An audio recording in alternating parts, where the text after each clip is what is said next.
Kumusta? Ito ang isang tanong na medyo mabigat. Gaano ba kahalaga ang psychological report sa annulment? Lalo na kung hindi naman nai-interview mismo yung taong idinedemanda. Pwede na ba yung kwento lang ng asawa at ng mga kaibigan para masabing may psychological incapacity? Ito, sinagot yan ng Korte Suprema. Ating sisilipin ngayon itong kaso ng Bernardine S. Santos Gantan versus John Ross C. Gantan. Ang GR number nito ay 225193 at ang petsa ng desisyon ay October 14, 2020. Ang misyon natin dito ay himayin yung naging hatol, yung mga basehan, lalo na sa usapin ng Article 36, psychological incapacity, at paano ba tinitimbang yung mga ebidensya, ano? Ang source natin, syempre, yung mismong desisyon ng Korte Suprema.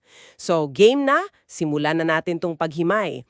Okay, kwento muna tayo. Sina Bernardine at John Ross, kinasal sila 2002. May edad na si Bernardine noon, 32, tapos si John Ross mas bata, 22.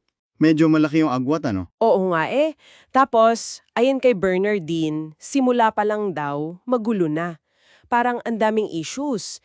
Inakusahan niya si John Ross na irresponsable, tapos bayolente pa raw. Bayolente as in pisikal, verbal? Pareho daw, may pisikal at verbal na pang-aabuso.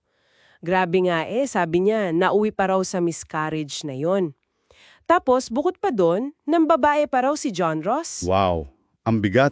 Oo, hanggang sa, ayon, 2006, iniwan na raw siya ni John Ross.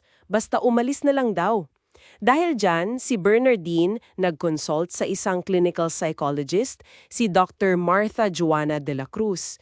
Pero eto yung mahalaga, hindi personal na na-examine si John Ross. Bakit daw? Hindi raw kasi sumupot kahit naimbitahan na, ayaw magpakita. So si Doktor na, ang ginawa niya, based sa mga kwento ni Bernardine, tapos yung mga sinabi ng mga kamag-anak, mga kaibigan. Mga collateral informants, kumbaga. Oo, yun nga. Base doon, ang diagnosis kay John Ross may access to antisocial personality disorder. At ano yung findings ni Doc tungkol dun sa disorder? Sinabi ni Dr. De La Cruz na ito raw ay grave, malala, tapos incurable, hindi na raw magagamot, at may juridical antecedents, ibig sabihin andun na raw bago pa sila ikasal. Ito yung mga classic na elemento ng psychological incapacity, di ba? Tama, yung tatlong yon. Gravity, incurability, at juridical antecedents. So, may expert finding na. Anong nangyari sa korte? Well, yung Regional Trial Court, yung RTC ng Olongapo, noong February 23, 2012, pumabor kay Bernardine. So pinawalang bisa agad ng RTC, Ality of Evidence Rule. Tiningnan nila yung kabuuan. Para sa RTC, kahit hindi na-examine si John Ross, sapat na daw yung lahat ng ebidensya, yung testimonya ni Bernardine, yung findings ng psychologist, para masabing may psychological incapacity nga si John Ross. Okay, akala ko tapos na. Hindi pa. Kasi umapela yung Office of the Solicitor General, yung OSG. Sila kasi yung parang bantay ng estado sa mga kasal, di ba? Oo, tama. Sila yung laging kumukontra sa mga annulment case. Anong argumento nila? Kinwestiyon nila yung findings ni Dr. De La Cruz. Ang punto nila, paano mo madadiagnose ng tama kung hindi mo naman personal na na-e-examine yung tao? Parang hearsay lang daw yung basis. May point din naman sila doon, ano? Oo. At dito na pumasok yung Court of Appeals, yung CA. Noong June 29, 2015, kinatigan nila yung OSG. Talaga? So, binaliktad ng CA yung desisyon ng RTC? Oo, binaliktad. Sabi ng CA, hindi sapat yung ebidensya. Yung mga reklamo ni Bernardine, yung pagiging bayolente, pambababae, hindi raw yun automatic na psychological incapacity under Article 36. Parang symptoms lang daw, hindi yung root cause. Parang ganun. At saka, hindi rin daw napatunayan yung juridical antecedents. Paano raw na sigurong bago pa sila ikasal, ganun na si John Ross. Kulang daw sa patunay. Okay, so magkaiba yung desisyon ng RTC at CA, kaya syempre akyat to sa Korte Suprema. At ang pinaka-main issue Tama ba yung CA na sabihing kulang ang ebidensya dahil lang hindi personal na na-examine si John Ross? Yun ba talagang requirement? At ang sagot ng Korte Suprema? Isang malaking hindi. Mali daw ang Court of Appeals. Wow! So, binaliktad ulit? Balik sa desisyon ng RTC. Exactly. Binaliktad ng Supreme Court yung desisyon ng CA at ibinalik yung hatol ng RTC. So, final na. Walang bisa ang kasal nila, ang paliwanag ng Korte Suprema at ito yung napakahalaga. Hindi isang absolute requirement ang personal na examination ng respondent para mapatunayan ang psychological incapacity.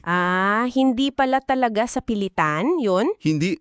Ang pinakamahalaga raw ay yung totality of evidence, yung kabuuan ng lahat ng ebidensyang inilatag. Sabi pa ng korte, sa kasong ito, kahit hindi nga na-examine si John Ross na sinabi pa nilang kasalanan din naman niya kasi hindi siya sumupot, di ba? Oo nga nanan, binigyan siya ng chance pero di niya kinuha. Tama. So, sapat na raw yung testimonya ni Bernardine, yung findings ni Dr. De La Cruz, na kahit based lang sa mga informants, sinusuportahan naman ng mga kwento at ebidensya. At naipakita raw talaga yung gravity, yung juridical antecedents, sinabi pa nga na posibleng nag-ugat to sa pagkabata ni John Ross dahil daw sa dysfunctional family history niya. May background pa palang ganun. Meron. At syempre, yung incurability ng personality disorder niya. Lahat daw yun na presenta at napatunayan based sa kabuuang ebidensya. Pero teka lang, para mas malinaw sa atin, kung hindi niya siya personal na kausap, paano nasisigurado yung mga yun, yung grave, incurable, juridical antecedents, based lang sa sabi ng iba? Hindi ba delikado yun? Magandang punto yan. Dito ngayon papasok yung bigat ng expert opinion. Hindi naman basta tinanggap lang ng korte yung sinabi ng psychologist. Tinignan nila yung paraan kung paano nakuha yung findings. Ginamit ba ng psychologist yung mga standard na pamamaraan? Based ba yun sa sapat na datos? Kahit galing sa informants? Sa psychology kasi, may mga clinical tools at methods para mag-assess ng personality at history kahit wala mismo yung subject, basta't reliable yung sources ng information. So may sensya pa rin sa likod nun kahit indirect yung assessment. Oo. Ang importante na ipaliwanag ng expert yung kanyang metodolohiya, yung basehan ng kanyang konklusyon, at ito ay consistent sa iba pang ebidensya sa kaso. Sabi ng korte, dapat bigyan ng respeto at bigat ang expert testimony, lalo na kung ang ginamit na proseso ay katanggap-tanggap sa larangan ng psychology. Gets ko. So hindi lang basta sabi-sabi, kumbaga may analysis pa rin ng expert. Tama. At yung hindi pagko-cooperate ni John Ross, parang nag-work against him pa nga. Oo nga, parang lalong nagpatibay sa assessment. Parang ganun. So, buod natin yung mga mahalagang doktrina or legal na prinsipyo dito. Sige, ano-ano yon? Una, linawin ulit natin yung psychological incapacity sa ilalim ng Article 36. Ito yung mental na kawalan ng kakayahan, hindi lang ayaw, kundi hindi kayang gamtanan yung mga essential marital obligations. At dapat ito ay A, malala, grave, hindi basta't ugali lang. Okay, grave. B, may juridical antecedents, meaning andyan na bago pa ikasal. Hindi yung nag-develop lang dahil sa away mag-asawa. Juridical antecedents, okay. At C, incurable. Or kung may lunas man, parang beyond repair na para sa kanya sa konteksto ng pagsasama nila. Mahirap nang baguhin. Incurable. Grave, juridical antecedents, incurable. Got it. Pangalawa, yung totality of evidence rule. Hindi pwedeng isang piraso lang ng ebidensya ang titingnan. Kailangan lahat, tinitimbang ng sama-sama. At ang burden of proof, nasa naghabla kay Bernardine sa kasong ito. Kabuuan ng ebidensya. Sige. Pangatlo, at ito yung highlight ng taso, personal examination, hindi ito absolute requirement. Pwedeng mapatunayan ang incapacity kahit walang personal exam, basta't matibay at sapat ang ibang ebidensya. Yan ang pinaka-takeaway siguro dito. Oo. At pang-apat, yung bigat ng expert opinion. Mahalaga ang findings ng psychologist o psychiatrist, pero dapat ito suportado ng datos at ebidensya at based sa maayos na scientific method. Hindi ito basta-basta tatanggapin kung walang basehan. Malinaw na malinaw yan, grabe. Ang dami nating natutunan sa kasong Santos-Gantan versus Gantan. Malinaw na ipinakita rito na yung pinaka-importante talaga ay yung kabuuang bigat ng ebidensya. Hindi hadlang yung hindi pag-cooperate ng kabilang panig para sa exam. So para sa iyo na nakikinig, ano kaya ang ibig sabihin nito? Ito siguro yung iiwan nating tanong para sa'yo. Kung ganito ang sitwasyon na isang panig lang nagsasalita kasi yung isa ayaw o hindi mahagilap, ano ba masisiguro ng korte yung patas na pagtingin sa kaso? Paano binabalanse yung karapatan ng nagrereklamo na mapatunayan yung kaso niya, laban dun sa posibilidad na baka kulang lang yung depensa ng kabilang panig kasi wala siya? Interesting yan, di ba? Oo nga isang bagay na dapat talagang pag-isipan. Anong palagay mo dito? May komento ka ba o tanong? E-share mo naman sa amin dyan sa baba. At kung napukaw namin ang interest mo, huwag kalimutang i-favorite itong ating talakayan.